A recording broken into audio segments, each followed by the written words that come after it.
محترم حضرات، آج ہم لوگوں نے 10ویں تراویح پڑھی ہے اور آج کے اس درس میں قرآن حکیم کے 10ویں پارے کی کچھ آیتوں کی تفسیر ہم دیکھیں گے۔ 10ویں پارے کی شروع میں جنگ بدر کا ذکر کیا گیا۔ جنگ بدر اللہ کے نبی صلی اللہ علیہ وسلم کے دور میں مسلمانوں اور کافروں کے بیچ پہلی جنگ تھی، اور اس جنگ کو اللہ تبارک و تعالیٰ نے یوم الفرقان کہا ہے۔ فرقان کا مطلب ہوتا ہے حق اور باطل، سچ اور غلط، صحیح اور غلط کے درمیان فرق کرنے والی چیز۔ بدر کی لڑائی بڑی عجیب و غریب لڑائی تھی۔ پہلے تو یہ سمجھ لیجئے کہ بدر کی جو لڑائی تھی یہ پری پلان نہیں تھی، پہلے سے فکس نہیں تھی۔ اللہ کے نبی صلی اللہ علیہ وسلم کو پتہ چلا کہ حضرت ابو سفیان رضی اللہ عنہ، جو ابھی مسلمان نہیں تھے اور مشرکین کے بہت بڑے سردار تھے، وہ ملک شام سے ایک تجارتی قافلہ لے کر کے مکہ جا رہے ہیں، اور ملک شام سے مکہ کا جو راستہ تھا وہ مدینہ ہو کر کے گزرتا تھا۔ اور ہم یہ بھی جانتے ہیں کہ مسلمانوں کے ساتھ بہت ظلم ہوا تھا، مسلمانوں کے مال کو، ان کی پراپرٹیز کو، ان کی زمین اور جائیداد کو مشرکین مکہ نے زبردستی قبضہ کر لیا تھا۔ تو اللہ کے نبی صلی اللہ علیہ وسلم نے صحابہ سے مشورہ کیا کہ یہ جو تجارتی قافلہ جا رہا ہے، ہم اس پر حملہ کریں گے اور اس مال پر ہم قبضہ کریں گے، کیونکہ ظاہر ہے کہ یہ مال کن لوگوں کا تھا؟ کفار قریش کا تھا، مکہ کے کافروں کا تھا، اور ان لوگوں نے آلریڈی مسلمانوں کے مال کو ہڑپا تھا، تو ان سے بدلہ لینے کا ایک بہترین موقع تھا۔ اللہ کے نبی نے صحابہ سے مشورہ کیا کہ ہم جو ہے اس قافلے پر حملہ کریں گے۔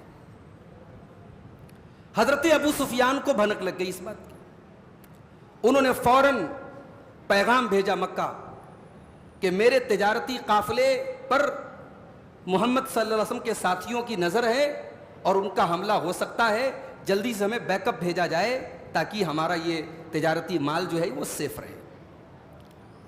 چنانچہ مکے سے 1000 کا ایک بڑا لشکر، جس میں تمام مکے کے بڑے بڑے سردار شامل تھے، یہ باقاعدہ جنگ کرنے کے لیے مکہ سے چلا، اور مکہ اور مدینہ کے بیچ میں ایک جگہ ہے بدر، ایک وادی ہے بدر، بدر کے قریب ان لوگوں نے پڑاؤ ڈالا۔ اب اللہ کے رسول کو جب پتہ چلا کہ 1000 کا دشمن، 1000 کا لشکر اب لڑنے کے لیے آیا ہے، تو اب اللہ کے نبی صلی اللہ علیہ وسلم نے صحابہ سے مشورہ کیا کہ اب ہمارا مقصد ابو سفیان کے قافلے پر حملہ کرنا نہیں ہے، اب اس 1000 کے لشکر سے مقابلہ کرنا ہے۔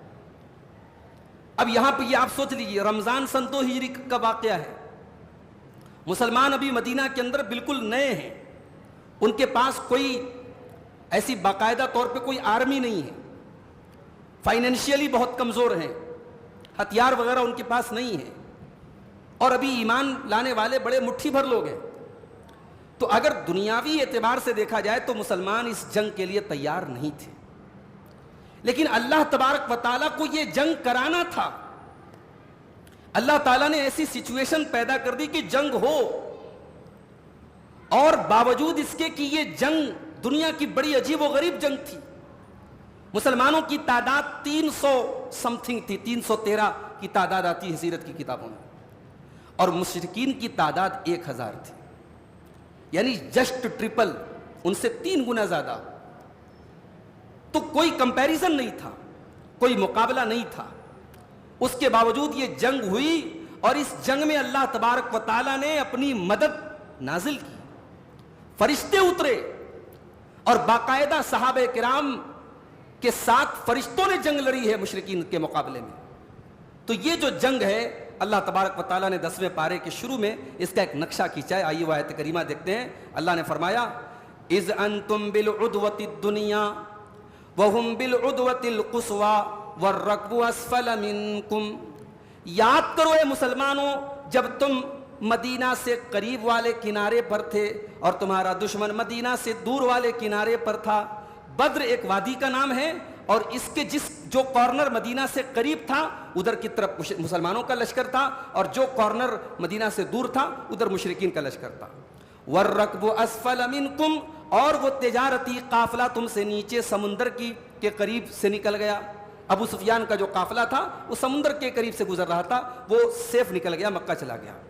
وَلَوْ تَوَاعَدْتُمْ لَاخْتَلَفْتُمْ فِي الْمِيعَادِ, اگر تم پہلے سے طے کرتے تو شاید تم طے نہ کر پاتے. اگر پہلے سے پری پلان کی جنگ ہوتی تو شاید نہ ہو پاتی, کیونکہ مسلمان تیار نہیں تھے. اس جنگ کے لیے جو طاقت چاہیے, جو ہتھیار چاہیے, جو فوج چاہیے وہ تھی نہیں مسلمانوں کے پاس, اور مشرکین بھی تیار نہ ہوتے کیونکہ وہ بلا وجہ ابھی جنگ کرنا نہیں چاہتے تھے. لیکن حالات ایسے پیدا ہو گئے کہ یہ جنگ ہوئی. اللہ نے فرمایا وَلَوْ تَوَاعَدْتُمْ لَاخْتَلَفْتُمْ فِي الْمِيعَادِ, اگر تم پہلے سے طے کرتے تو طے نہ کر پاتے. وَلَٰكِن لِّيَقْضِيَ اللَّهُ أَمْرًا كَانَ مَفْعُولًا, لیکن اللہ تبارک و تعالیٰ کو ایسا کام کرنا تھا اور یہ کام ہو کر کے پورا ہونے والا تھا. لِيَهْلِكَ مَنْ هَلَكَ عَن بَيِّنَةٍ وَيَحْيَىٰ مَنْ حَيَّ عَن بَيِّنَةٍ. اس جنگ کا مقصد کیا تھا؟ تاکہ جو ہلاک ہو وہ دلیل کو دیکھ کر کے ہلاک ہو, اور جو زندہ رہے وہ دلیل کو دیکھ کر کے زندہ رہے. کیا مطلب؟ اس کا دو مطلب ہے.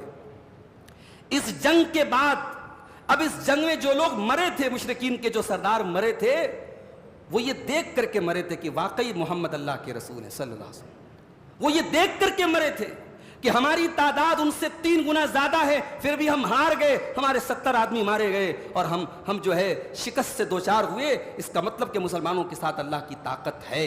تو دلیل کو جو مرا وہ دلیل کو دیکھ کر کے مرا, اور جو زندہ بچا وہ بھی دلیل کو دیکھ کے, جو لوگ باقی بچے وہ بھی یہ دیکھ کر کے وہ باقی بچے کہ نہیں صاحب واقعی میں محمد رسول اللہ کے ساتھ اللہ کی طرف سے طاقت ہے, اللہ کا سپورٹ ہے, اللہ کی مدد ہے. ایک مطلب تو اس آیت کا یہ ہے. اور دوسرا مطلب یہ ہے, اللہ کہہ رہا ہے لِيَهْلِكَ مَنْ هَلَكَ عَن بَيِّنَةٍ, تاکہ جو ہلاک ہو وہ دلیل کو دیکھ کر کے ہلاک ہو. یعنی اب اگر کوئی ایمان نہیں لاتا ہے, کوئی محمد رسول اللہ کا کلمہ نہیں پڑھتا ہے, تو دلیل تو سامنے آ چکی ہے. 313 کا چھوٹا سا کمزور سا لشکر 1000 کے لشکر پر غالب آ چکا ہے. اب اس کے بعد بھی اگر اس سچائی کا کوئی انکار کرتا ہے, اس کا مطلب وہ دلیل کو دیکھ کر کے, وہ پروف کو دیکھ کر کے, وہ بینہ کو دیکھ کر کے انکار کرتا ہے. تو جس کو ہلاک ہونا ہے وہ دلیل کو دیکھ کر کے ہلاک ہو, اور جس کو زندہ ہونا ہے, جس کو ایمان لانا ہے, وہ دلیل کو دیکھ کر کے ایمان لائے. وَإِنَّ اللَّهَ سمیع علیم, اور اللہ تعالیٰ سب کچھ سننے والا اور جاننے والا ہے. اس کے بعد اللہ تبارک و تعالیٰ نے مسلمانوں کو جنگ کے میدان میں 5 فارمولے دیے. کسی بھی دور میں اگر مسلمان جنگ کے میدان میں کامیاب ہونا چاہتے ہیں, اللہ نے 5 پوائنٹس ان کو بتائے, 5 سوتری فارمولہ دیا, 5 نکات اللہ تعالیٰ نے بتایا کہ ان 5 فارمولاز پر عمل کرو تم کامیاب ہو جاؤ گے. یا ایھا الذین آمنوا اذا لقیتم فئۃ فاثبتوا, اے ایمان والو جب تمہارا مقابلہ کسی فوج سے, کسی دشمن سے ہو, تو پہلا کام یہ کرنا ہے کہ تمہیں ڈٹے رہنا ہے. میدان جنگ میں ڈٹے رہنا ہے, میدان چھوڑ کے بھاگنا نہیں ہے. اسی لیے اللہ کے نبی فرماتے تھے صحابہ کرام سے کہ جنگ کی دعا مت کرو, لا تتمنوا لقاء العدو, تمنا مت کرو کہ جنگ ہو. مسلمان جنگ چاہتا نہیں ہے, مسلمان جنگ میں بلا وجہ پہل نہیں کرتا ہے, لیکن جب جنگ ہو جائے فاثبتوا, تو ڈٹ جاؤ. اسی لیے اللہ کے نبی صلی اللہ علیہ وسلم فرماتے ہیں کہ 7 ہلاک کر دینے والی چیزوں سے بچو. 7 ایسی چیزیں ہیں جو انسان کو دنیا اور آخرت میں تباہ کر دیں گی, ہلاک کر دیں گی. ان 7 چیزوں میں ایک چیز یہ بھی ہے, وَالتَّوَلِّ يَوْمَ الزَّحْفِ, جنگ کے میدان سے بھاگ جانا. جنگ کے میدان سے بھاگنا یہ مومن کی شان نہیں ہے, یہ مومن کو سوٹ نہیں کرتا, یہ مومن کو شوبھا نہیں دیتا. تو پہلا فارمولا اذا لقیتم فئۃ فاثبتوا, جب دشمن سے تمہارا مقابلہ ہو تو تم ڈٹ جاؤ. اس کے بعد فرمایا وَاذْكُرُوا اللَّهَ كَثِيرًا لَعَلَّكُمْ تُفْلِحُونَ, اور اللہ کو تم کثرت سے یاد کرو تبھی تم کامیاب ہو سکتے ہو.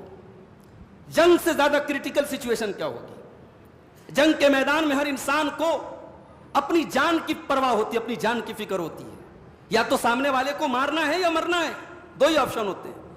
اللہ کہہ رہا ہے کہ جنگ کے میدان جیسی کرٹیکل سچویشن میں بھی تمہاری زبان پر اللہ کا ذکر ہونا چاہیے، کیونکہ یہ جنگ یہ رولنگ کے لیے نہیں ہے، یہ جنگ پیس آف لینڈ کے لیے نہیں ہے، یہ جنگ دنیا میں نام کمانے کے لیے نہیں ہے، یہ جنگ اپنے بازوؤں پر میڈل حاصل کرنے کے لیے نہیں ہے، یہ جنگ اللہ کے دین کی سربلندی کے لیے، اللہ کے توحید کے لیے اور اللہ کی زمین کو شرک سے پاک کرنے کے لیے ہے۔ اس لیے جنگ کے میدان میں بھی تمہیں اللہ کا ذکر کثرت سے کرنا ہے۔ اس سے ایک سبق یہ بھی ملا کہ ایک مومن کے لیے بہت بڑی طاقت اللہ کے ذکر میں ہے، اسی لیے مسلمان کو جنگ کے میدان میں اللہ کا ذکر کرنے کا حکم دیا گیا ہے۔ آج بدنصیبی ہے ہماری میرے بھائی، ہم جنگ کے حالات میں نہیں ہیں، ہم تو اپنے گھروں میں چین سے اپنے بچوں کے ساتھ، اپنی بیوی کے ساتھ، اپنے پریوار کے ساتھ مزے سے زندگی گزار رہے ہیں۔ اللہ تو جنگ کے میدان میں بھی اپنا ذکر کرنے کا حکم دے رہا ہے، مگر ہم اتنے بڑے بدنصیب ہیں، ہمیں اپنے گھر میں، اپنے پریوار میں، اپنی چین کی زندگی میں، اپنے کمفرٹ زون میں بھی ہمیں اللہ یاد نہیں آتا۔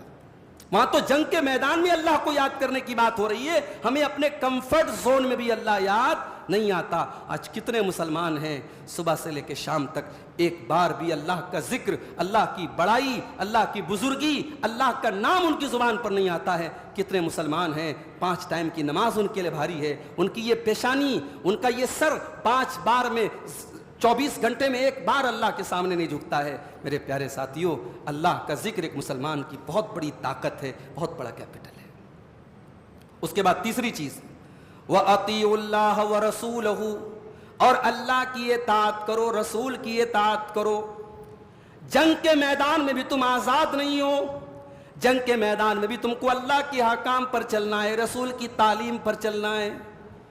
تم اس اصول پر عمل کبھی نہ کرنا کہ جنگ میں سب جائز ہے۔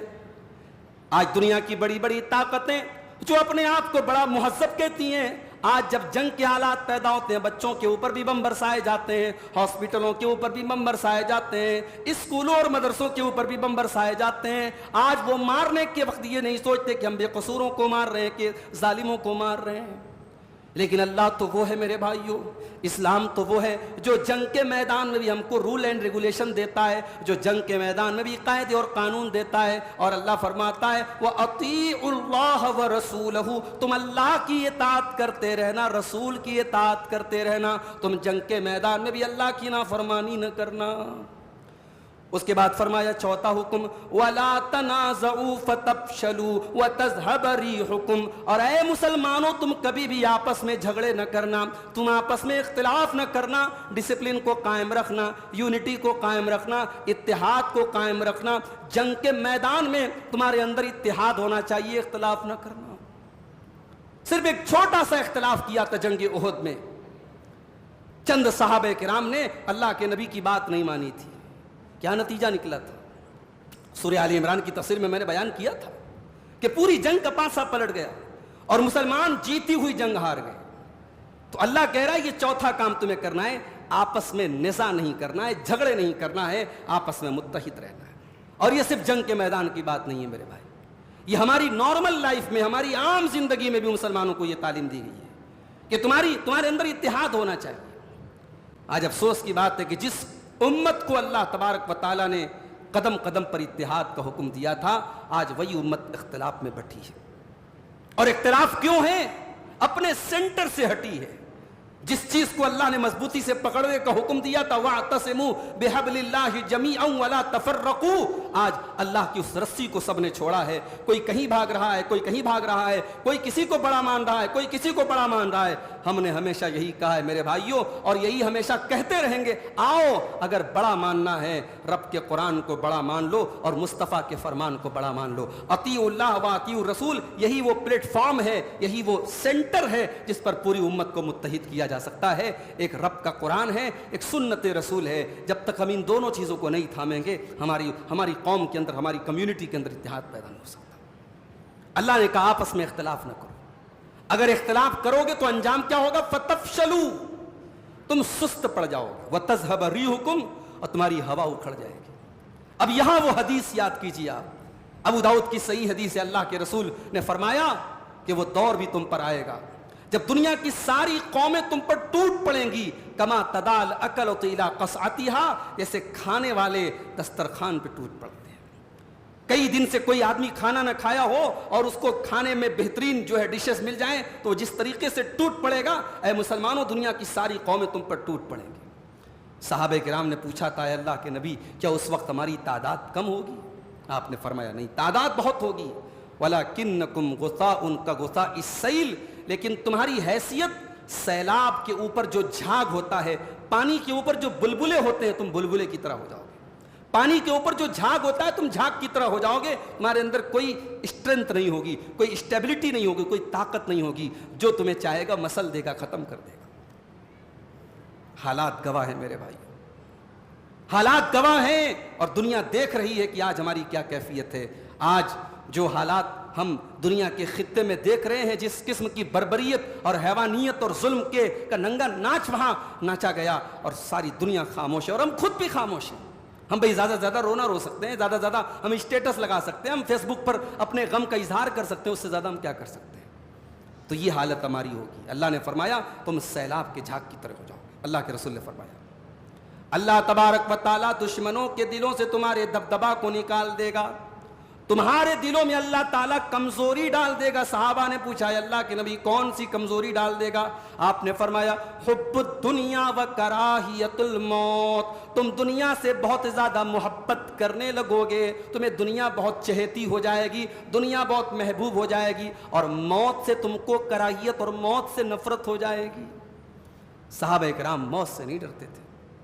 بدر کے میدان میں 313 صحابہ کرام موت سے نہیں ڈرتے تھے میرے بھائی، اور وہی 313 تھے کہ میرے نبی نے بدر کے میدان میں ان 313 کی حفاظت کے لیے اللہ سے دعائیں کی تھی۔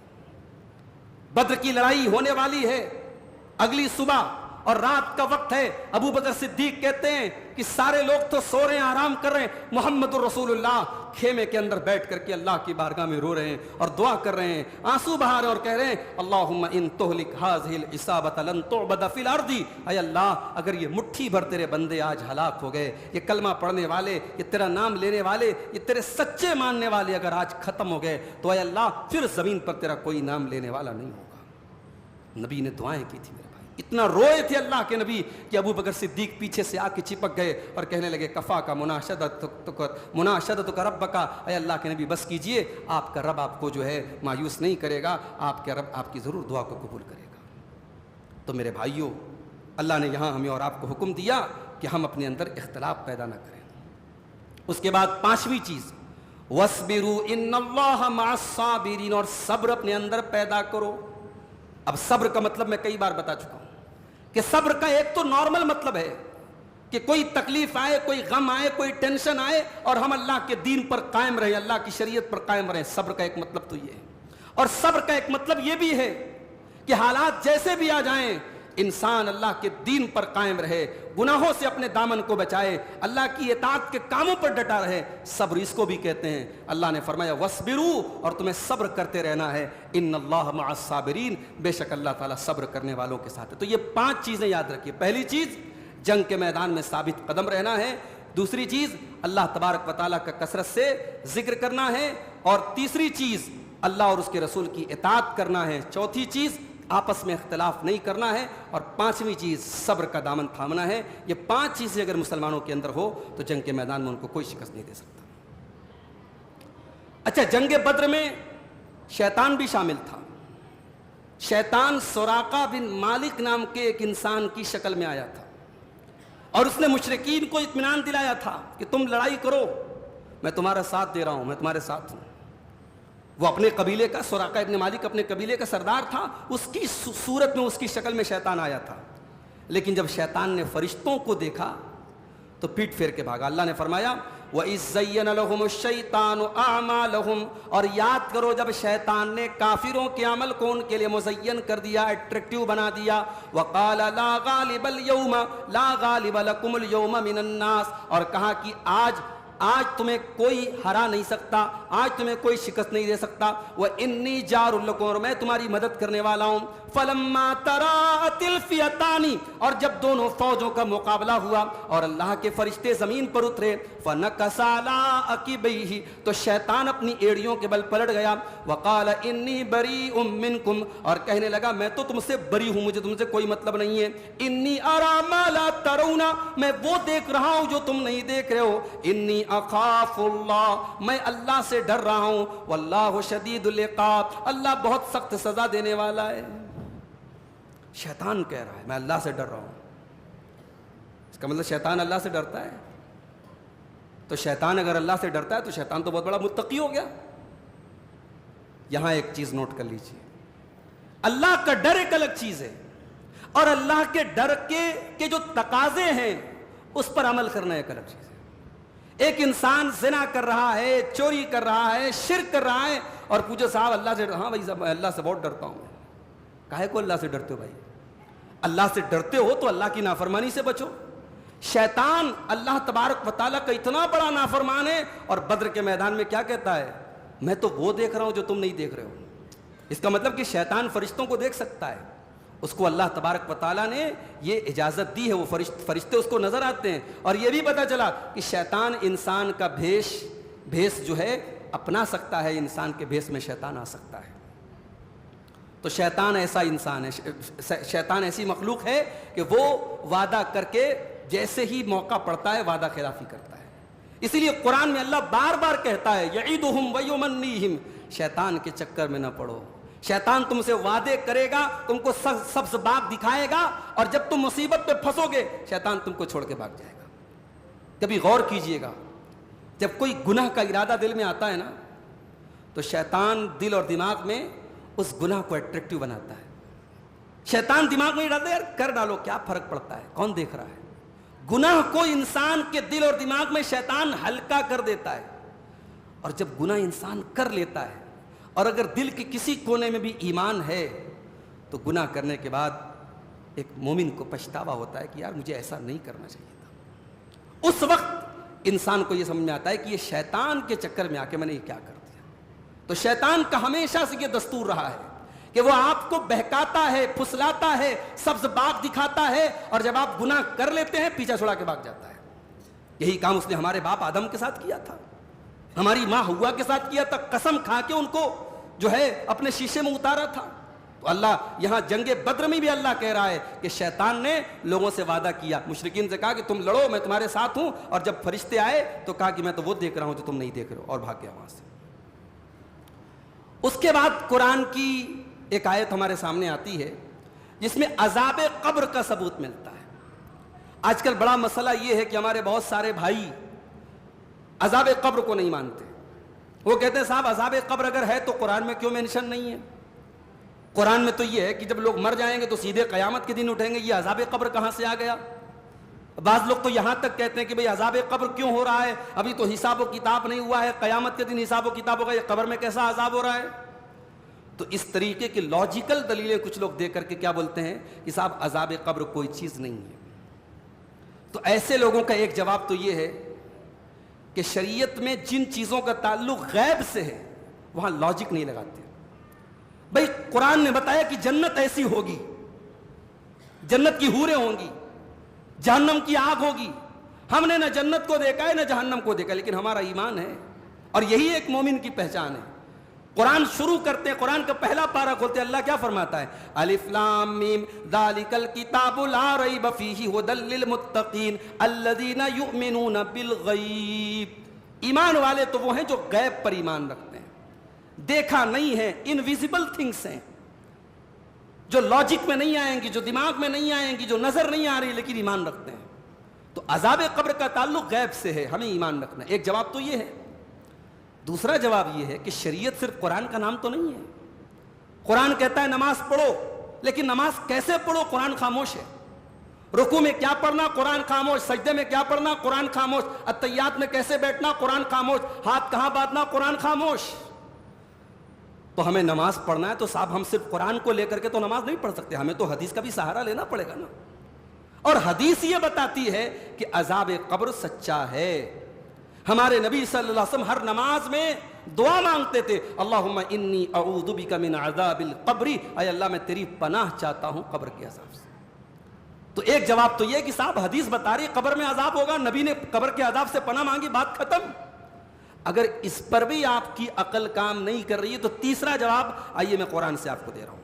وَلَوْ تَرَى إِذْ يَتَوَفَّى الَّذِينَ كَفَرُوا الْمَلَائِكَةَ, اور یاد کرو جب فرشتے کافروں کی روح نکالتے ہیں, کافروں کی جان نکالتے ہیں, یضربون وجوہہم وادبارہم, وہ ان کے چہروں پر مارتے ہیں, ان کی پیٹھ پر مارتے ہیں, ان کی سرین پر مارتے ہیں, ان کے چہرے پر مارتے ہیں, ان کی سرین پر, ان کے پاخانے کے راستے پر مارتے ہیں. وذوقوا عذاب الحریق, اور کہتے ہیں کہ چکھو آگ کا عذاب, چکھو جلنے کا عذاب.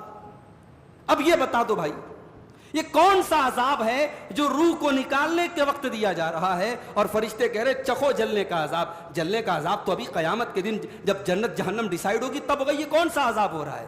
اسی کا نام قبر کا عذاب ہے, اسی کا نام برزخ کا عذاب ہے. اور اس سے یہ ثابت ہوا کہ عذاب قبر کی شروعات ایک مومن, ایک کافر اور منافق کے مرنے کے ٹائم سے شروع ہو جاتی ہے.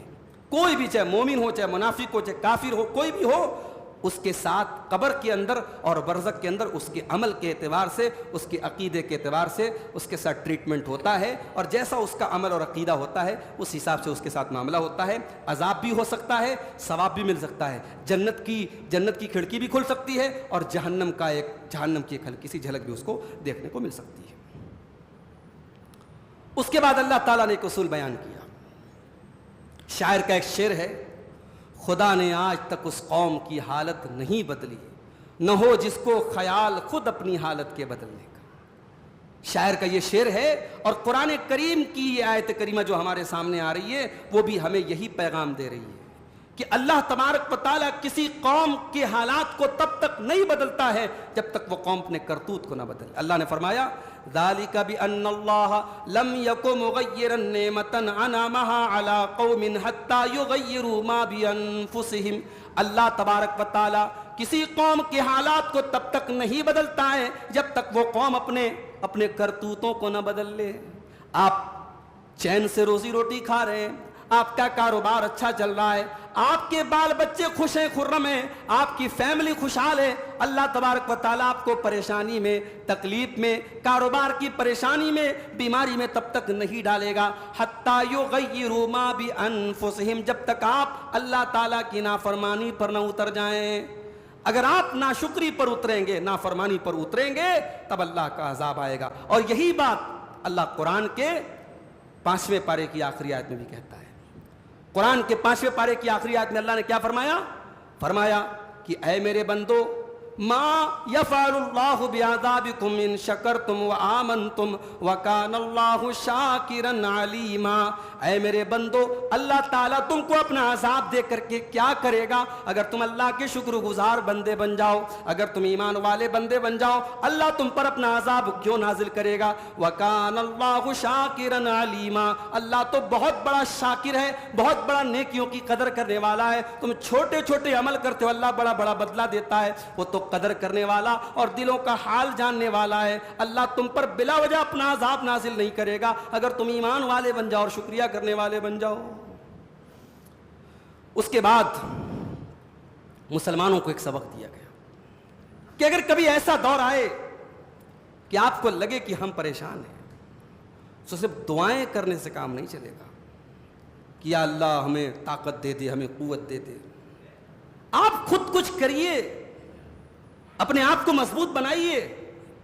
وہ ایک شاعر کا شعر ہے نا, ہاں, نہ حلوہ بن کے چٹ کر جائیں بھوکے, نہ حلوہ بن کے چٹ کر جائیں بھوکے, نہ کڑوا بن کے جو چکھے وہ تھوکے.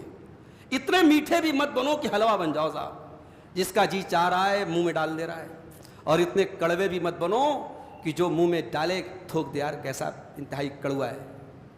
یعنی آپ اتنے کمزور بھی مت بنو بھائی.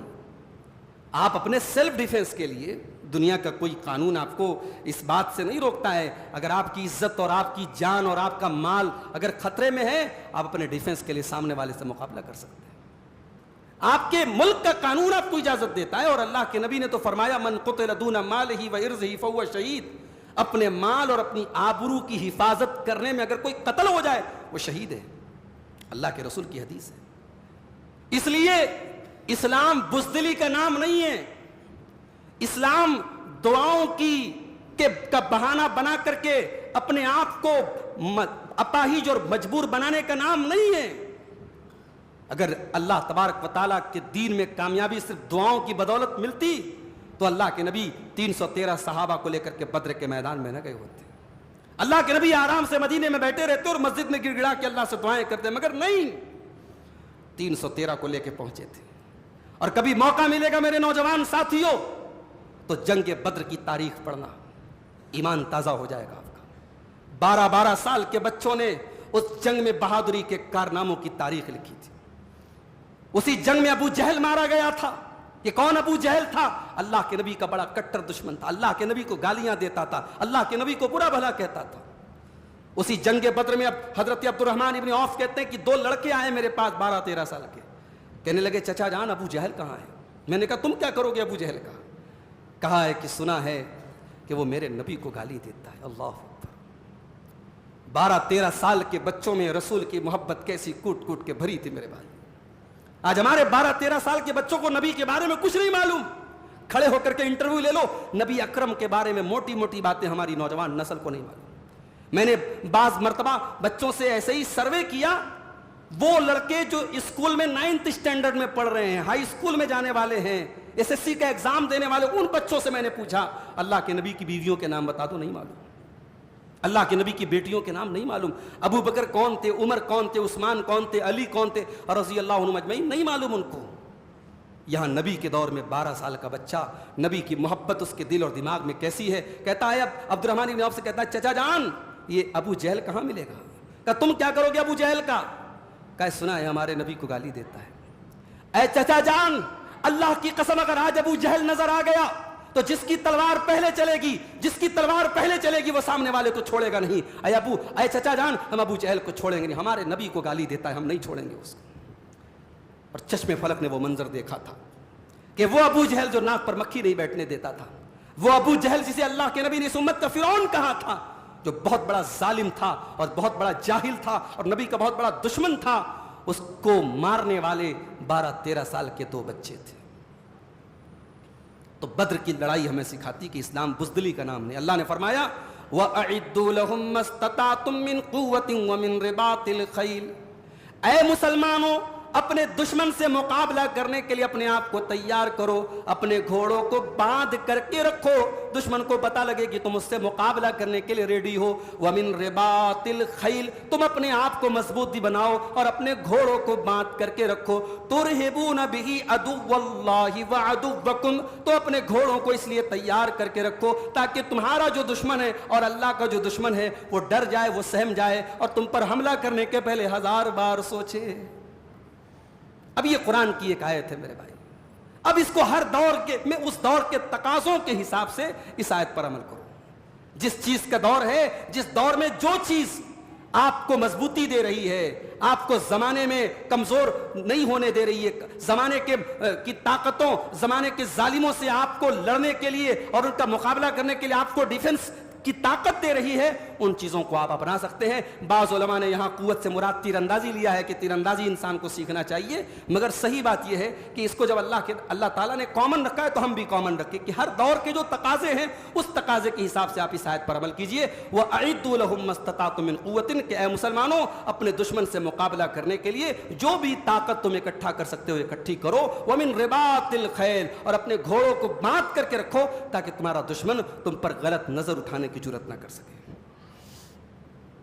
اچھا اب یہاں پر ایک اور آیت ہمارے سامنے آتی ہے. جنگ کا طریقہ بتایا گیا, جنگ کے آداب بتائے گئے, جنگ کی تیاری کرنے کا حکم دیا گیا. ایک سوال پیدا ہوا کہ کیا اسلام لڑنے بھیڑنے کی تعلیم دیتا ہے؟ اسلام کا مقصد یہ ہے کہ زمین پہ خون خرابہ ہوتا رہے؟ اللہ نے کہا نہیں. فرمایا وَإِن جَنَحُوا لِلسَّلْمِ فَاجْنَحْ لَهَا, اے میرے نبی اگر آپ کے دشمن آپ سے صلح کرنے کے لیے جھک جائیں, اگر صلح کرنے کا آفر کریں, فَاجْنَحْ لَهَا, تو آپ بھی جھک جائیے.